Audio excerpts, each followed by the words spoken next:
Hey, I'm Dee in IDS 1002, and for my sustainable development goal, I chose goal number 14, which is life below water.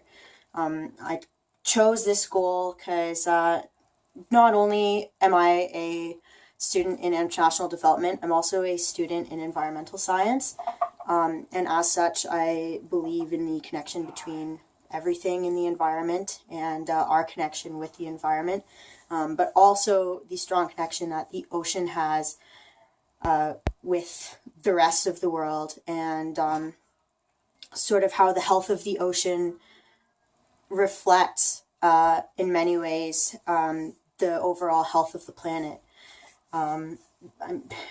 Basically, if you want a good idea on how healthy the rest of the planet's environments are, you can very easily just look at the state that the oceans are in, and you can see a very clear connection between the overall health of the Earth as a whole and then the health of our ocean. I chose goal 14 for this reason, but also because it makes me glad to think that Canada, the country that we're living in, is working towards challenging some of the problems that the oceans are facing, in terms of overfishing, which is a major problem for many sort of aquatic based countries who rely on it as transportation means of food.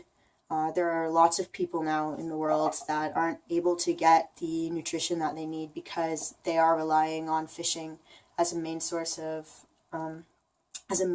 their food, and they just have the access to it is just lessening at an astounding rate. It's known now that over 90% of fish stocks have been depleted worldwide, and another major problem is illegal fishing, which plays into this as well. So I'd like to think that the country I'm from is doing something to combat that. Overall, Earth is called the blue planet for a reason. The oceans cover the majority of the world that we live on. And there's many cases you could make for the oceans being our planet's most precious asset. But I guess overall, the reason that I chose goal number 14 really fills me with a sense of wonder and a feeling of love for our planet. I try and scuba dive and snorkel as much as I can.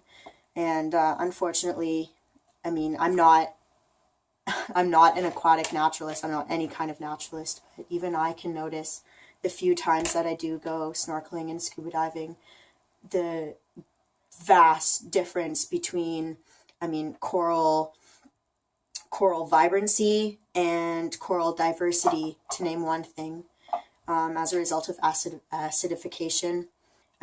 Like I said, I'm no naturalist, and even I can notice the differences, and that scares me. I want to know that we're doing whatever we can to protect what's important to me, and that's pretty much it.